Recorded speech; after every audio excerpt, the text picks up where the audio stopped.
زکوٰۃ حقیقت میں ہے کیا، اس کو سمجھ لیجئے۔ زکوٰۃ کے اعتبار سے بھی شریعت اسلامی کی روح سے مال جو ہے وہ دو قسم کا ہے۔ جیسے زمین میں نے عرض کیا دو قسم کی ہے، خراجی عشری، ایسے ہی مال باطنی، اموال باطنی، اموال ظاہری۔ کسی شخص نے گھر میں کچھ پیسہ رکھا ہوا پس انداز کر کے، یہ اموال باطنی ہے۔ کسی نے زیور رکھا ہوا ہے، چلیے سونے کی ڈلی رکھ لی ہے کسی نے، کسی برے وقت کے لیے، پتہ نہیں نوٹ جو ہیں وہ تو دھیلے کے رہ جائیں، جیسے کویتی دینار ہو گیا تھا، کہیں ایسی آفت نہ آ جائے کوئی تھوڑا سا سونا لے کر رکھ لو۔ یہ جو گھر میں چھپا ہوا مال ہے یہ اموال باطنی ہے، ان کی زکوٰۃ اسلامی ریاست نظام خلافت زبردستی نہیں لیتی، ورنہ تو گھر گھر جا کے جامع تلاشی کرنی پڑے گی، ٹرنک کھولنے ہوں گے، تکیے ادھیڑ کر دیکھنے ہوں گے کہیں کچھ رکھا ہوا تو نہیں ہے۔ اسلام کا نظام فطرت ہے۔ اموال باطنہ میں آپ کو آزادی ہے، زکوٰۃ دیں جسے چاہیں دے دیں، آپ کا اور اپنے رب کا معاملہ ہے، وہاں حساب جا کے دے دیجیے گا۔ اموال ظاہری کی زکوٰۃ جبرن لی جائے گی۔ وہ کیا ہے؟ یہ مال ہے جو دکانوں میں ہے، اموال تجارت، یہ فیکٹریاں ہیں جن میں فنشڈ پروڈکٹ بھی ہے، خام مال بھی ہے، یہ بھیڑ بکریوں کے گلے ہیں، ہزار ہزار بھیڑیں اور ہزار ہزار بکریاں، اونٹوں کی قطاریں، یہ ہے جو ظاہر مال ہے، سامنے ہے، کہاں چھپا کر لے جائیں گے؟ گودام بھی ہے تو وہ گھر تو نہیں ہے، گودام کی تلاشی ہو سکتی ہے، دکان کا حساب لگایا جا سکتا ہے۔ فیکٹری کے اندر اس کی زمین، اس کی مشین، اس کے ٹولز ایگزمپٹ، اس پر زکوٰۃ نہیں ہے۔ لیکن جو بھی مال ہے اس میں وہ دو شکلوں میں ہوگا، یا خام مال ہے، کپڑا بنانے کا کارخانہ ہے تو دھاگا پڑا ہے اتنے کروڑ کا، تیار کپڑا ہے اتنے کروڑ کا، اس کا 2.5% دے دیجئے۔ مال ہے 5 لاکھ کا دکان کے اندر، 2.5% دے دیجئے، اموال ظاہر ہے۔ اور اس میں اس سے کوئی غرض نہیں کہ سال بھر میں آپ نے کچھ کمایا کہ گوایا، جب تک آپ نصاب کی حد سے اوپر ہیں، چاہے آپ کا اس سال میں آدھا مال گیا، 10 لاکھ کی مالیت تھی، اب آپ 5 لاکھ کے ہیں، لیکن 5 لاکھ پر بھی آپ کو 2.5% دینا ہے، چاہے کمایا ہو چاہے گوایا ہو۔ اور یہ ٹوٹل پر ہے، کسی اکاؤنٹنٹ کی ضرورت نہیں، جو تاریخ معین ہے جا کر دیکھیے کیا مال پڑا ہوا ہے، 2.5% حساب کر کے دے دیجیے۔ اتنی رقم آئے گی۔ ابھی جو کہہ رہے تھے جنرل صاحب کہ یہ نعرہ بھٹو نے لگایا، یہ بالکل وہی بات ہے جو علامہ اقبال نے فرمائی ہے، مغربی تہذیب میں بھی ایک حصہ حق کا ہے، اگرچہ باطل نے اس کے اوپر پورا غلبہ حاصل کر لیا، لیکن حق کا حصہ اس میں بھی تھا۔ وہ کیا تھا؟ اوہام پر اپنی بات نہ قائم کرو، لا تقف ما لیس لک بہ علم ان السمع والبصر والفؤاد کل اولئک کان عنہ مسئولا۔ علم پر بات کرو، وہم پر نہیں، محض تصورات پر نہیں، محض توہمات پر نہیں، علم پر، موقف تمہارا علم پر قائم ہونا چاہیے۔ یہ بات تھی، انہوں نے لی، توہمات کو ختم کیا، کھول آنکھ، زمین دیکھ، فلک دیکھ، فضا دیکھ، مشرق سے ابھرتے ہوئے سورج کو ذرا دیکھ۔ لہذا سائنس بڑھی، ٹیکنالوجی بڑھی، آئی ان کے ہاں ترقی آئی۔ اسی طرح یہ سمجھ لیجئے روٹی، کپڑا اور مکان کوئی کافرانہ نعرہ نہیں تھا، یہ افراد کا بنیادی حق ہے، اور تاریخ انسانی میں پہلی مرتبہ عمر فاروق نے اس حق کا بیان کیا۔ اگر دجلہ اور فرات کے کنارے ایک کتا بھی بھوکا مر گیا تو عمر قیامت کے دن ذمہ دار ہوگا۔ کون مارکس ہے، کیا پدی اور کیا پتی کا شوربہ، کون کوئی جدید تصورات دینے والے ہوں گے؟ یہ کل کی پیداوار ہے اور آج ختم ہو چکے، آج ان کے چہروں پر کالک بری جا رہی ہے، آج ان کے مجسمے گرائے جا رہے ہیں۔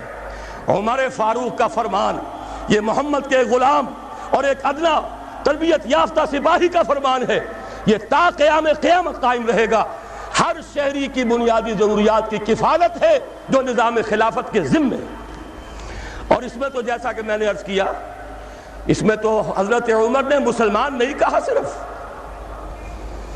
صرف مسلمان نہیں، جانوروں تک بات پہنچا دی۔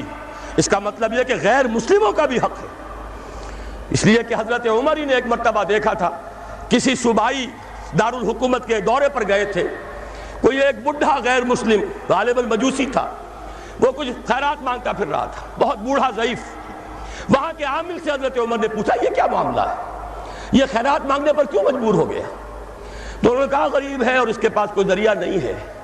فرمایا یہ بڑا ظلم ہے کہ جب یہ جوان تھا، کماتا تھا، ہم اسے جزیہ لیتے تھے، اور آج اگر یہ بوڑھا ہو گیا ہے اور اس کا کوئی والی وارث نہیں ہے تو ہم نے اسے سڑکوں کے اوپر بھیک مانگنے کے لیے چھوڑ دیا، اس کا بھی وظیفہ مقرر ہو جائے گا۔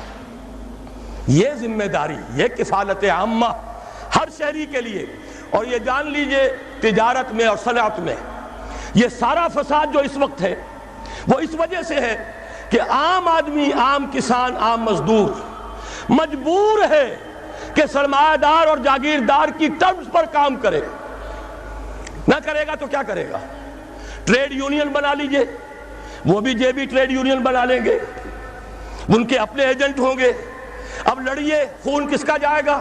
مزدور ایک دوسرے سے ٹکرائیں گے، کچھ حاصل نہیں۔ اسلام نے کیا نظام دیا ہے؟ آپ غریب کو ضمانت دے دیجئے، اگر تمہیں صحیح ویج نہیں مل رہی، تمہیں صحیح مبادلہ نہیں مل رہا اپنی محنت کا، مت کام کرو، تمہیں بھوکا نہیں مرنے دیا جائے گا، تمہاری بنیادی ضروریات کی کفالت ریاست کرے گی۔ اب ہوئی برابر کی چوٹ۔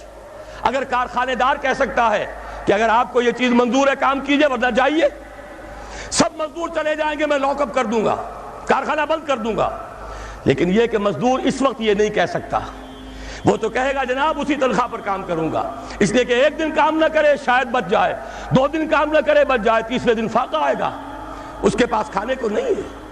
لیکن اگر معلوم ہو میری ریاست خلافت اللہ فی الارض، وہ ضامن ہے، وہ رب العالمین ہے، اور اسی کی رب العالمینی کا یہ مظہر ہے نظام خلافت، رحمت للعالمینی کا سب سے بڑا مظہر محمد الرسول اللہ کی یہ نظام خلافت، یہ ضامن ہے، یہ مجھے بھوکا نہیں مرنے دے گا، یہ میرے بچوں کے لیے کوئی نہ کوئی چھت ضرور فراہم کرے گا، تو پھر اس کے پاس بھی بارگیننگ پاور ہے، وہ بھی قدم جما کر بات کرے گا کہ جناب یہ بیچ دیتے ہیں تو کام کروں گا ورنہ نہیں کروں گا۔ یہ ہے جو آسان ترین حل ہے۔ باقی یہ کہ جبر کیا تھا روس نے، اس کا حشر دیکھ لیا، اور سرمایہ دارانہ نظام اس وقت تو بڑا خوش ہے، اس کے ڈنکے بج رہے ہیں، اس کی فتح ہو گئی، سب سے بڑا دشمن سرنگوں ہے، وہ تو سجدہ کیے ہوئے ہے۔ لیکن یہ کہ واقعہ یہ ہے سرمایہ دارانہ نظام کے اندر جو کنٹرڈکشنز ہیں، جو تضادات ہیں، اب وہ ظاہر ہوں گے۔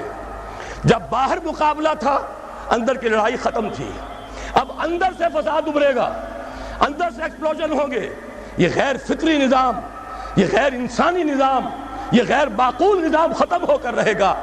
کاش کہ اس کی جگہ صحیح، معتدل، متوازن، عادلانہ نظام خلافت، اس کا کوئی نمونہ ہم دنیا کے سامنے پیش کر دیں۔ اس وقت پوری دنیا کی طرف ہماری ذمہ داری ہے، ساری نوع انسانی کے ہم مقروض ہیں کہ ہمارے پاس ہدایت ہے، لیکن ہم اس پر خزانے کا سانپ بن کر بیٹھے ہوئے ہیں، نہ خود عمل کرتے ہیں نہ دوسروں کے سامنے نمونہ پیش کرتے ہیں۔ یہ خلافت کی تحریک اسی لیے ہے، یہ سارے نظام کو بدلنا پیش نظر ہے۔ میرا دل برماہی نہیں آیا،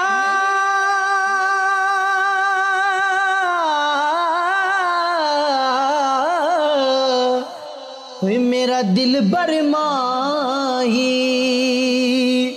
ایویں بولنا جھوٹے آقا، تو جھوٹا تیرے اوے بول وچ جھوٹے، تینو تاڑی مار اڑا، تو جھوٹا تیرے بول وچ جھوٹے۔